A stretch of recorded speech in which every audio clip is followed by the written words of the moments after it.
Marvel's Spider-Man is quite a game, right? We've been having so much fun swinging around New York, stopping crimes, making finger guns at civilians, and generally just soaking up the atmosphere, even after we've finished the main campaign. One of the great things about this game is that even if you aren't an expert in all things Marvel, you can still enjoy a beautifully rich world and a story with genuine heart. But just in case you were interested in diving deeper on the lore, Marvel's Spider-Man mixes a lot of elements from earlier Spider-Man runs, like The Amazing Spider-Man, with more modern takes on the character and his world, like in Ultimate Spider-Man. And some of the secrets and Easter eggs that have made it into the game could be pointing at specific plot lines for a sequel. Stick around to the end to hear our theories, but do be warned of spoilers right up to the very end of the game. With that said, here are 7 big Marvel secrets from Marvel's Spider-Man. And just before we get started, thanks to our sponsor, the Huawei Honor Play handset, for partnering with our channel. Alright, let's get going.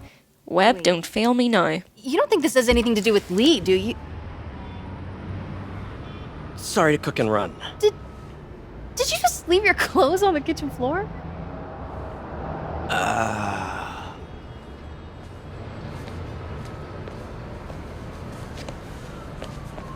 Where do you want me to, Just the couch is fine. See you later? Yeah.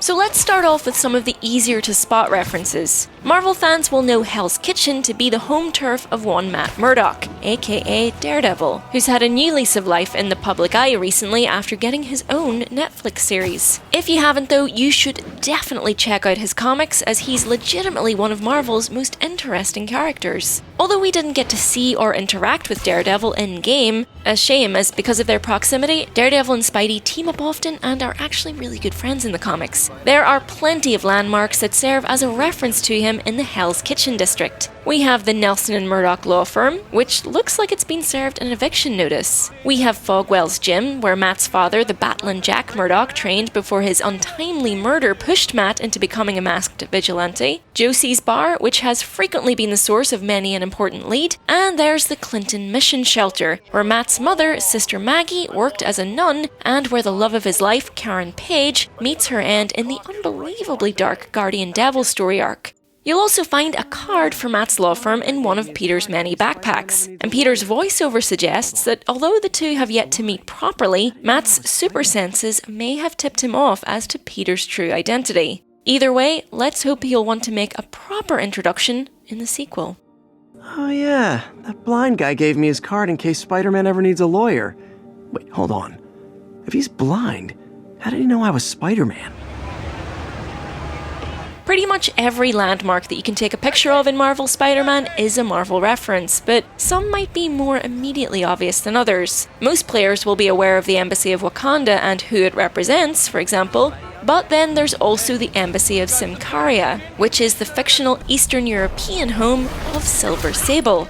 Other buildings of note include 177A Bleecker Street, aka the Sanctum Sanctorum and home to Sorcerer Supreme Doctor Strange. And the Bar with No Name, an unassuming address that functions as a speakeasy where villains can relax and have a drink when they aren't trying to, murder innocent civilians or take over the world. Being evil is thirsty work. Additionally, most of the names you'll see on the side of skyscrapers have a bit of meaning behind them too. We all know Avengers Tower, of course, but you'll also spot Roxxon, a name that crops up frequently in Marvel properties, but most recently in the Netflix series Cloak and Dagger, Damage Control, the company set up to clean up superhero messes, and the Rand Corporation, which is the family company of Danny Rand, aka Iron Fist. Huge corporations are kind of a thing here, in case you haven't noticed. AIM also gets a mention in the main storyline as an organisation from which Dr. Octavius accepts a sizable grant. That is a big red flag, as AIM is basically a bunch of terrorist arms dealers and scientists who want to overthrow the governments of the world via science and technology. Think Hydra and Friends, essentially. Given that they were so quick to help Doc Ock find his feet and multiple other new limbs, will they be stepping in to collect on their investment by breaking him out of jail for a sequel? We did it, Peter. No one can take this away from us. If you swing through the financial district of the game, you might spy a certain statue. Now, in real life, Bowling Green in New York's Wall Street is home to the Charging Bull statue, originally a piece of art installed without permission by Arturo de Modica, though its popularity led it to being a permanent feature. According to Marvel Games creative director Bill Roseman, however, Insomniac Games couldn't include the iconic bull in its version of Manhattan because of, quote, lawyers, and so had to come up with an alternative solution. An extra little Easter egg for you, by the way. Roseman is most likely the namesake of the Fisk-owned art gallery that MJ and Peter sneak around early on in the game. Anyway, according to Roseman, when they couldn't get the rights to the bull, Insomniac asked if they could replace it with a Lockjaw statue, to which he replied, yes please, because doggos, as if he needed any other reason. For context though, Lockjaw is an inhuman giant bulldog who teleports, has amazing adventures with pet Avengers, and serves the Inhuman royal family as escort, protector, and very good boy.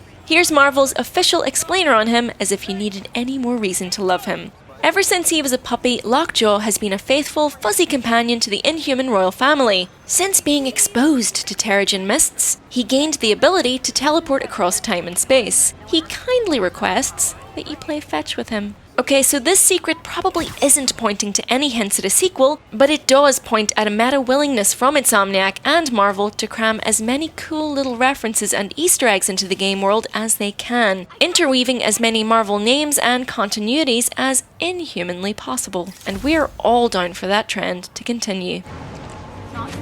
While taking on some of the game's side missions, you'd be forgiven for thinking that quest givers are created at random. But with Marvel, almost everyone you meet most likely has a backstory.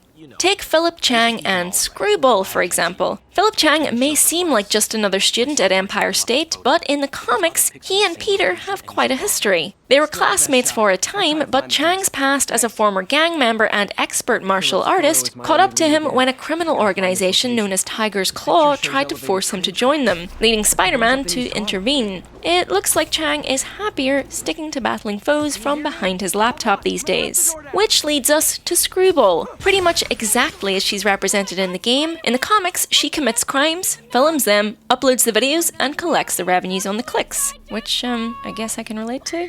And she knows that Spider-Man is the ultimate clickbait. Again, I'm feeling very seen right now. First introduced in the comics 10 years ago, is it possible that this character is now more relevant than ever? And let's not forget Taskmaster. Although his challenges are probably the most irritating part of the game, or is that just me? Anyway, like he says in the game, Taskmaster has excellent memory skills to the point where he only needs to see moves performed once before he can do them himself. Which is why he has Spidey do all those challenges and what leads him to be a highly effective mercenary. Weirdly, the only person Taskmaster can't imitate this way is Deadpool, because of his personality being so wildly unpredictable. Taskmaster is one of those sort of but not always bad guys though. He pretty much just follows the money. The possibilities are endless for which anti-heroes and antagonists could provide that side mission distraction in the future, and we hope it's a mix of the bizarre, like Screwball, and the mildly threatening. How about an introduction to Kraven the Hunter in a similar kind of setup in Spider-Man 2? Hunting him across the concrete jungle could be pretty fun. Right up, fellas. I got plenty of webbing for all of you. The backpack collectibles in Marvel Spider-Man are a treasure trove of cool little Spidey callbacks and references, but they also help to place us in this particular Spider-Man's timeline. For example, he weirdly has vials of Lizard's blood and Sandman's, sand, proving that he's fought these guys already, as well as Mysterio, since he's kept a shard of his helmet. There's also a few references to Spider-Man's past, including the Mark I web shooter and an underarm web, which when you find it, Peter will say that he tried to glide short distances with it, but it didn't pan out. This arm webbing is a bit of a cute callback to early Spidey designs by Steve Ditko, who would draw underarm webs just because he liked the look of them, even though they didn't really serve any functional purpose. Several other backpack items also point to future potential villains, though they may seem fairly innocuous. Peter's thesis was looked over by Professor Warren, aka Jackal, and the book Work-Life Balance for Idiots was written by renowned psychiatrist Dr. Ludwig Reinhardt, one of the aliases of Mysterio specifically created to trick Peter into giving up his secrets. So though Spider-Man has battled Mysterio in the past, he's perhaps not so clued in to his most recent movements. Interesting. It could mean nothing at all, of course, but there are tons of little hints like this throughout the game. So one thing's for sure, Insomniac won't be short on characters to include if they do decide to revisit the world. Go ahead, sue me, fishbowl head. Perfect example. If the other guy's bigger, you gotta be quicker. Now, Marvel's Spider-Man features a super interesting cast of characters, some of which most players will recognise, like Aunt May, MJ and Black Cat, but there are others who have extra layers of intrigue that only comic book fans will recognise. Yuri Watanabe is one of Spider-Man's most constant allies in the game. As an NYPD captain, she can provide him with much needed support even when the rest of the force are skeptical as to Spider-Man's true motives. She trusts him. In the comics, there's more to Yuri than meets the eye. She becomes the fourth person to take up the mantle of masked vigilante Wraith, first appearing in relation to an ongoing fight against Mr. Negative's crime syndicate. Yuri initially uses her alter ego as a way to bend the rules she has to abide by as a cop, and this instinct gradually gets stronger and stronger, eventually clouding her ability to do the right thing and not take a life. There's a reason she goes against the grain at the precinct even in the game. And perhaps a sequel will see her breaking free from those rules entirely, and she and Spider-Man will come into conflict as a result. You okay? Yeah. Don't worry, we're the best in the Dr. Morgan Michaels is another interesting character in the game, and one you might not initially recognize as being from the comics because he's using an alias. Dr. Morgan Michaels is a name sometimes used by Dr. Michael Morbius, aka Morbius the Living Vampire, an expert hematologist and biochemist turned pseudo-vampire via, what else? A failed experiment. Some fans of the old 90s Spider-Man, the animated series, might remember Morbius because of the changes imposed upon him by the Fox network. In order to be suitable for all audiences, he used suckers on his hands to drain his victims, and the word blood was never used. It was plasma he craved instead. Morbius and Spider-Man have quite a history together, but although Morbius was initially conceived as a tragic villain, he's often portrayed as one of those brooding anti-hero types too, motivated by his desire to help people rather than harm them. Could that be the future in store for the Dr. Morgan Michaels in the game, who was actually key in helping find a cure for Devil's Breath? Or was it all just a cool little call-out?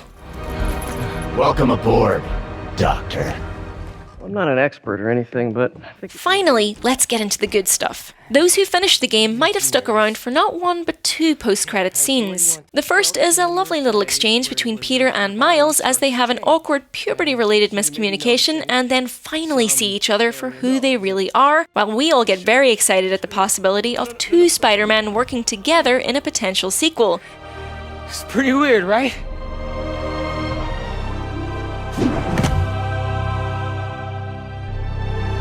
Not that weird. And then there's the second post-credits sequence, which takes place back in Norman Osborn's secret lab. There's a large panelled section that you might have heard some strange noises coming from as you explored the lab as MJ. In the post-credits sequence, Norman finally opens this to reveal none other than Harry, not being treated abroad but being kept hidden from the world in a liquid-filled tank that's presumably keeping Devil's Breath from spreading and killing him. What's interesting about all this isn't so much Harry himself, but what he's surrounded by. That green liquid is most likely Oz, a compound in the Ultimate Spider-Man comics that is responsible not only for Green Goblin and Hobgoblin, but for Spider-Man himself. The short story is, Ultimate Spider-Man writer Brian Michael Bendis wanted to bring the story more up to date, and so wanted the spider who bestowed Peter's powers upon him to be genetically mutated rather than radioactive. So in Ultimate Spider-Man, Oz is a substance being developed by Oscorp to help with the super soldier program for S.H.I.E.L.D., making humans stronger, better, faster, all that stuff. There's still a few kinks to be worked out though, so Norman Osborn begins testing the serum on animals, including spiders, much like the ones in the lab in the game. Now, the problem with Oz is that it's highly volatile, but being bitten by those spiders in the comics mean that Peter and Miles escape the usual more negative side effects, which include huge genetic mutations and murderous rage. So this all sounds very much like how things play out in the game so far, but not so fast. there seems to be something else in the tank aside from all that green stuff. If you look closely around Harry, you can see that the tank is covered in what looks like black webbing. In the final few seconds of the post-credit sequence, as Norman leans his head on the glass, a bit of this substance reaches out and presses against the glass too. Most Spidey fans will have immediately thought of Venom upon seeing all that black goo, despite the fact that Harry Osborn has never taken up that mantle. However, in Ultimate Spider-Man, the symbiote responsible for Venom is not an alien being. It's the result of experimentation into anti-cancer treatment. It's essentially a suit that strengthens a specific host and boosts their immune system, and it could be purposefully paired with the Oz compound in the tank to stop the green stuff doing its usual grotesque mutation thing. But if Harry breaks out of the tank or if the Venom bonds with another person, that's another story, and one that could be the basis of a game sequel.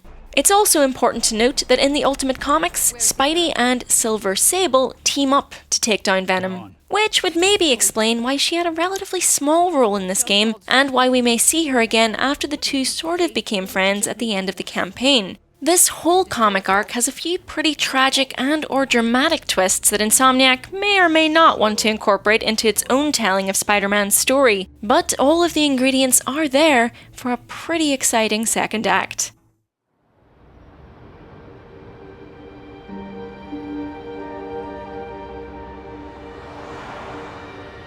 So what do you think? Obviously this is all guesswork and the game has changed a lot of details, but it'll be really interesting to see how they adapt the Osborns, Venom and the Green Goblin going forward. Will there be a demo Goblin? What new villains will be introduced? Will Spider-Cop return from retirement? Let us know your theories, and if you haven't, subscribe to Eurogamer for more videos like this one every day. And before we go to the end cards, shout out to our sponsor, the Huawei Honor Play handset, one more time. The Honor Play is a mobile phone made with gamers in mind, so if you want to have a look, we'll put a link to it in the description below. If not, no worries. Check out one of our other videos instead, and thanks for watching. Bye!